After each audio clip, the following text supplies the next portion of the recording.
कम से कम खड़ी तो हो जाओ। इसके लिए भैया के लिए नहीं तो कम से कम जो बाकी सीनियर साइंटिस्ट खड़े हैं उनके लिए।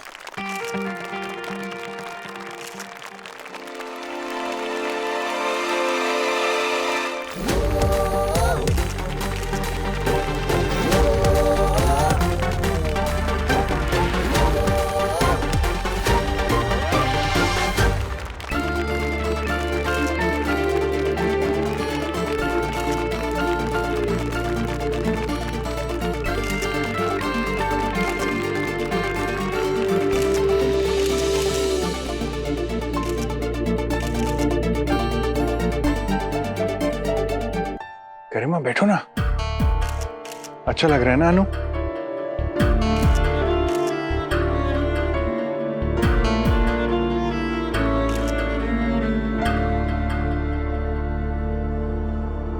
कृति, सुना था कि साइंस में पीएचडी कर रही है, पर ये नहीं पता था कि अनुभव के इंस्टीट्यूट में औरों की बेटियां विदा होकर पढ़ाई होती है।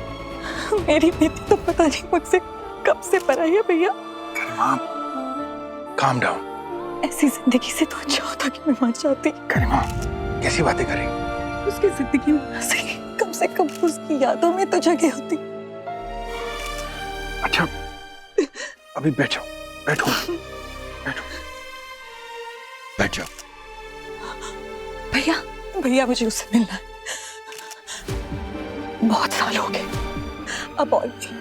वो चाहे गुस्सा करे, चाहे शिकायत करे, चाहे जो भी करे, आज मैं उसे मिलकर ही रहूं। गरिमा, उससे मिलेंगे, मगर इस फंक्शन के बाद मैं मिलाऊंगा। Trust, relax. भगवान ने पहले कुलश्रेष्ठ फैमिली से मिलवाया और उनके जरिए आकृति से।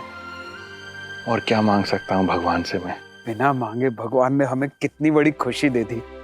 अपने बच्चों से प्यार करना स्वभाव होता है, लेकिन अपने बच्चों पे गर्व करना सौभाग्य होता है। आज भगवान ने हमें ये सौभाग्य दिया है। कल तक लोग कहते थे अनुभव हमारा बेटा है, आज से पता है क्या कहेंगे? ये अनुभव के पापा हैं, ये अनुभव के बड़े पापा हैं।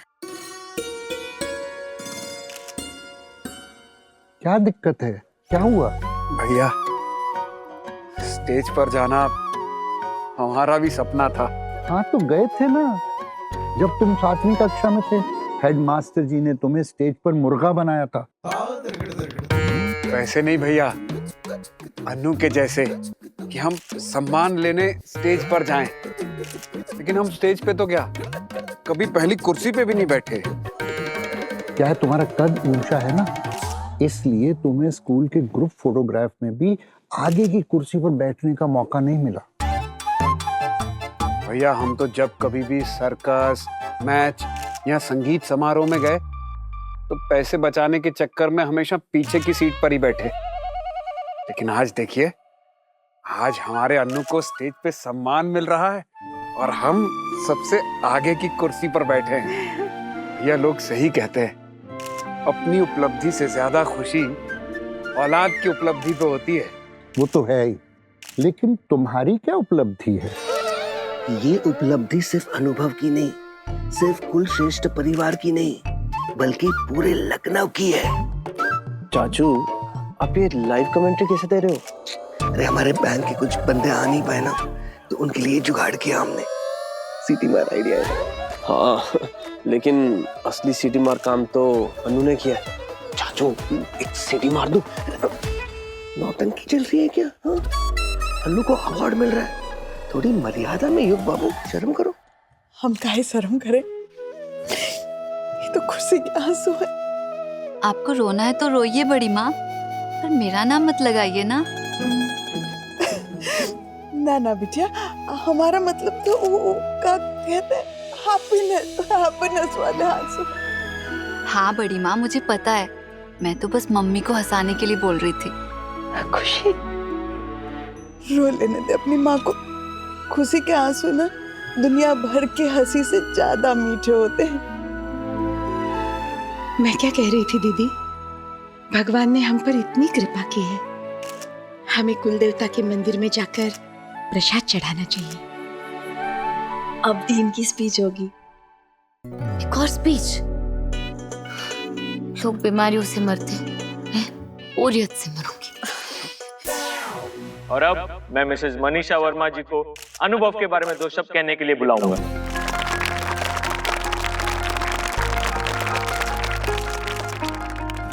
सबसे पहले तो मैं आप सभी लोगों का तहे दिल से धन्यवाद करना चाहती हूँ कि आप लोग अपना कीमती समय निकाल कर यहाँ आए। जब पता है कीमती है तो वेस्ट क्यों कर रहे हो? आप भी कर जाओ, हमें भी कर जाने दो। आज मुझे यहाँ पर एक जिम्मेदारी सौंपी गई है कि मैं अनुभव कुलश्रेष्ठ के बारे में कुछ कहूँ।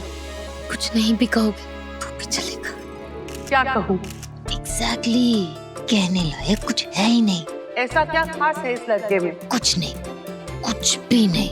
मैं अनुभव के बारे में कुछ भी कहने से पहले मैं आप सबको एक छोटी सी कहानी सुनाना चाहती हूँ जो मुझे मेरे प्रोफेसर ने सुनाई थी। एक बार एक शिष्य अपने गुरुजी के पास गया और उनसे पूछा कि गुरुजी, मेरी वैल्यू, मेरा मोल क्या है? तो गुरुजी ने उससे कहा कि तुम्हारा मोल तुम पर नहीं, लगाने वाले पर निर्भर करता है। और इसी बात को आगे समझाने के लिए गुरुजी ने अपने शिष्य को एक चमकीला पत्थर दिया और कहा, इसे बाजार में ले जाओ और वहां जो भी तुम्हें मिले उन सब से इसका मोल लगवाकर ही वापस आओ। शिष्य बाजार गया और वहां जाकर सबसे पहले उसे एक मजदूर मिला। शिष्य ने मजदूर से पूछा कि बताओ इस पत्थर का मोल क्या है। अब क्योंकि वो पत्थर उस मजदूर के किसी काम का नहीं था तो उस मजदूर ने उसकी कीमत लगाई 0। ये स्पीच तुम्हारे भैया के बारे में ही है, उसकी वैल्यू भी 0 है। शिष्य आगे बढ़ा और दूसरी बार वो एक मूर्तिकार से मिला। शिष्य ने उससे भी उस पत्थर का मोल पूछा। उस मूर्तिकार ने पत्थर को देखा और उसका मोल लगाया 1000 रुपए। इसी तरह से वो शिष्य बहुत अलग अलग लोगों से मिला और हर किसी ने अपने अपने हिसाब से उस पत्थर का मोल लगाया। आखिर में वो शिष्य एक जौहरी के पास पहुंचा। उस जौहरी से उसने पूछा कि आप इस पत्थर का क्या मोल लगाओगे? वो जौहरी उस पत्थर को देखते ही समझ गया कि ये कोई आम पत्थर नहीं है, ये एक सच्चा हीरा है और इसकी कीमत लाखों में है। सुना, मेरे भैया वो हीरा है और तुम वो मजदूर जिसको इस हीरे की कोई वैल्यू ही नहीं है। और अनुभव के लिए मैं यही कहना चाहती हूँ कि अनुभव एक सच्चा हीरा है। पहली नजर में देखने में आम लगता है, पर जब एक पारखी देखता है तो वो एक बार में समझ जाता है कि जो बात इस लड़के में है वो किसी और में नहीं। और तुम्हारे पापा वो पारखी। आजकल चकाचौंध का जमाना है। सादगी और सरलता गुण नहीं समझे जाते, कमियां समझी जाती हैं। पर आज सीधे सादे कपड़े पहनने वाले अनुभव ने ये साबित कर दिया है कि असली चमक योग्यता में होती है, लिबास में नहीं। 28-29 की उम्र में साइंटिस्ट ऑफ द ईयर बनने का कमाल आज तक कोई नहीं कर पाया है और आज अनुभव ने कर दिखाया। जिसका नाम ही अनुभव है वो तो पैदाइशी एक्सपीरियंस होता है ना। अनुभव सिर्फ एक अच्छा साइंटिस्ट ही नहीं है बल्कि एक बहुत अच्छा इंसान भी है। ये हमारे इंस्टीट्यूट की खुशनसीबी है कि अनुभव इस इंस्टीट्यूट का हिस्सा है। हमें तुम पे गर्व है अनुभव। ऐसे ही मेहनत करो और खूब आगे बढ़ो। पूरी दुनिया में अपना और इस देश का नाम रोशन करो।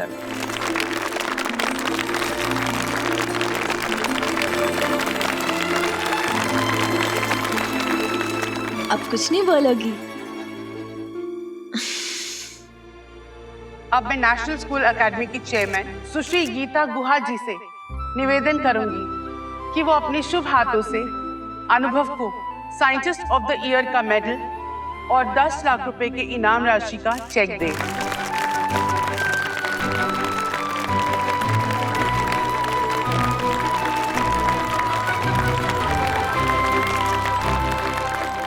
लाख? 10,000 कहाँ होगा? हमें लाख सुनाई दे रहा है। अरे नहीं, 10 लाख ही कहा है। का जी, आप तो हमेशा सरस्वती माता की पूजा करते थे, यहाँ तो लक्ष्मी माता आ गई। ये सब योग्यता का पुरस्कार है सुनंदा जी। सरस्वती माँ खुद उंगली पकड़ के लक्ष्मी माँ को लेके आई हैं।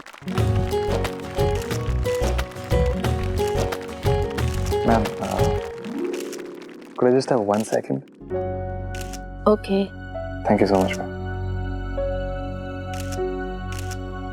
ये अनुभव सर कहाँ जा रहे हैं? अरे जीता रहे बेटा।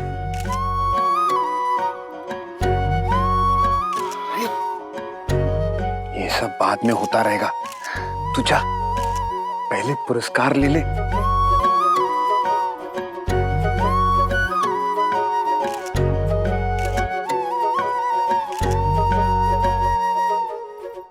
पापा, बड़ों के आशीर्वाद से बड़ा और कोई पुरस्कार नहीं होता। अब एक छोटे पुरस्कार के लिए एक बड़ा पुरस्कार कैसे जाने दूं? आप जानते हैं ना, आपका बेटा इतना स्टूपिड नहीं है। इस अवार्ड पे भले ही सिर्फ मेरा नाम है, पर इस पे हक हम सबका है। इसीलिए मैं चाहता हूं कि ये पुरस्कार लेने के लिए मैं स्टेज पे अपने पूरे परिवार के साथ जाऊं।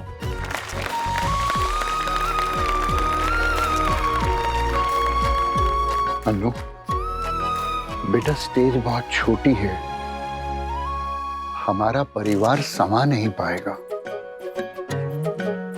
और फिर गोली दीदी भी तो है। तुम कौन सा टूथपिक है? गोलू गोली, हम अपने बेटे को बहुत अच्छी तरह जानते हैं। हमारे अनु का दिल इतना बड़ा है कि जब तक अपने पूरे परिवार को साथ नहीं लेगा, ये पुरस्कार लेने के लिए स्टेज पर नहीं जाएगा।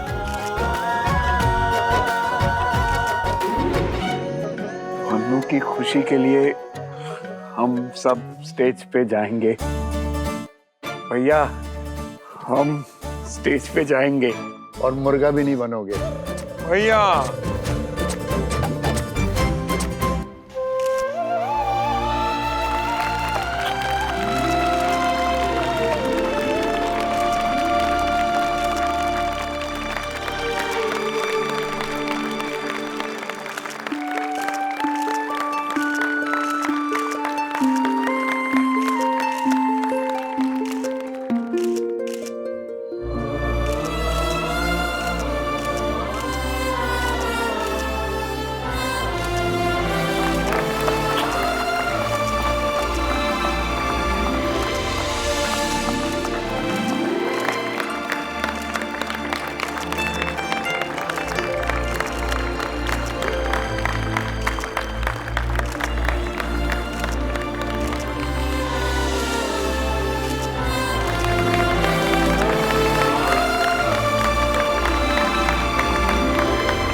गोली दीदी, आप रो क्यों रही हैं?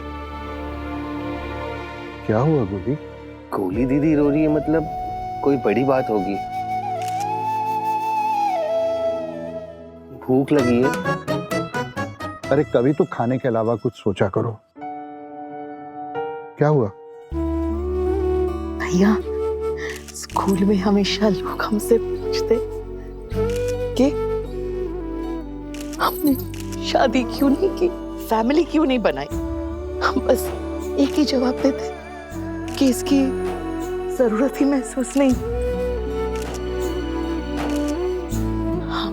दुनिया का सबसे प्यारा परिवार हमारे पास है। इतने प्यारे भाई, इतनी प्यारी भाभियां, इतने प्यार करने वाले बच्चे, हमें और क्या चाहिए? सच कह रही है गोली दीदी, हम सब बहुत खुशकिस्मत है कि हमें ऐसा परिवार मिला है।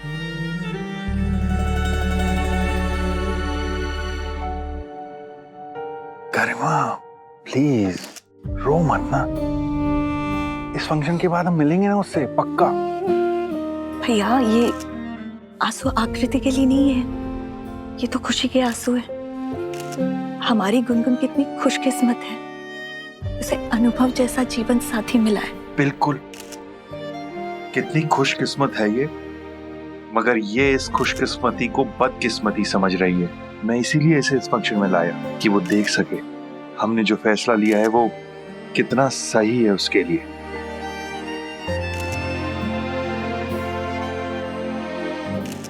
अब मैं अनुभव से रिक्वेस्ट करूंगा कि वो यहाँ पे आके दो शब्द कहे।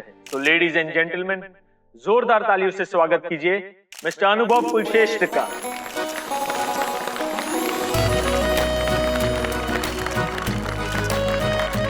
Thank you so much. इसका भाषण सुनने से बेटर मैं सो जाऊं। तुम्हारे पास ईयरबड्स या कॉटन है? नमस्ते। संस्कृत में एक श्लोक है, ब्रह्मणाध्याय कर्मणि संगम त्यक्त्वम करोति वा लिप्यते न स पापेन पद्यम पत्रम विवाम्यसः। इसका अर्थ ये है कि जो अपने कर्म को ब्रह्म यानी सुप्रीम एनर्जी, या आसान शब्दों में कहूं तो जो भगवान को समर्पित कर देते हैं, वही इस दुनिया में रहते हुए भी दुनिया की सारी बुराइयों से अछूए रहते हैं, जैसे कीचड़ में कमल। मेरे लिए मेरे भगवान, मेरे गुरु, मेरे परिवार के बड़े, और मैंने अपने सारे कर्म इन्हीं को समर्पित किए हैं। इसलिए शायद मैं आज तक दुनिया की हर बुराई से बचा हुआ रहा। बोरियत फैलाने के पाप से नहीं बच पाए। मुझे नहीं पता कि मैं इस सम्मान के लायक हूं या नहीं, पर मैं इस सम्मान के लिए बहुत आभारी हूं और हमेशा रहूंगा। ये अपने आप को भारी क्यों कह रहा है? ये मोटा तो नहीं है। भारी नहीं, आभारी, थैंकफुल। मनीषा मैम ने अभी मुझे हीरा कहा है, मैं बस एक पत्थर था, इन्होंने मुझे तराशा है, और इसके लिए थैंक यू मैम। आपने हमेशा मुझे गाइड किया और हमेशा मुझ पे भरोसा किया। और मैं हमारे इंस्टीट्यूट के प्रिंसिपल श्री रवीश सिन्हा, हमारे vice principal sir Shri Vikram Thakur, इनका मैं सदैव आभारी रहूंगा, क्योंकि इन्होंने न सिर्फ मुझे प्रोत्साहन दिया और हमेशा मुझे सपोर्ट किया।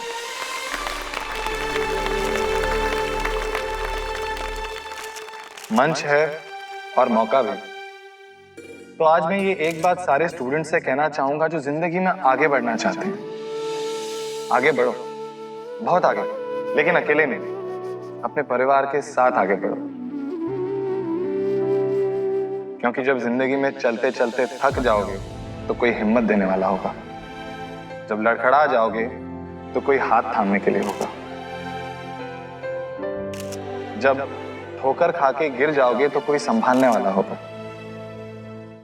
जिंदगी में इंसान अकेला जीत तो सकता है, लेकिन जीतने के बाद अकेले खुशी नहीं मना सकता।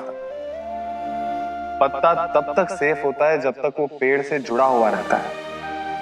हम तब तक संभले हुए होते हैं जब तक हम परिवार से जुड़े हुए होते हैं। जीते रहो। वाह। और आप सबसे एक और बात कहना चाहूंगा, आप सबको बोर करने के लिए सॉरी। बहुत बोर किया। आप सबका और वक्त जाया नहीं करूंगा, बस अपना आशीर्वाद देते रहिएगा कि मैं ऐसे ही मेहनत करता रहूं और अपने बड़ों के आशीर्वाद से आगे बढ़ता रहूं। अनबिलीवेबल, इतना प्रेस्टिजियस अवार्ड जीतने के बाद भी कोई इतना शांत और इतना हम्बल कैसे हो सकता है? Thank you so much everyone. Thank you once again.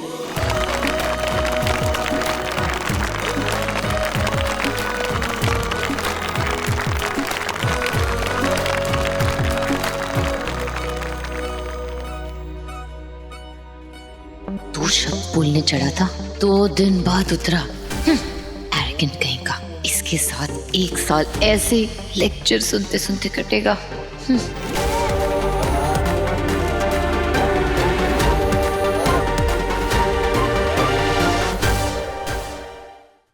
कभी कभी इत्तेफाक से।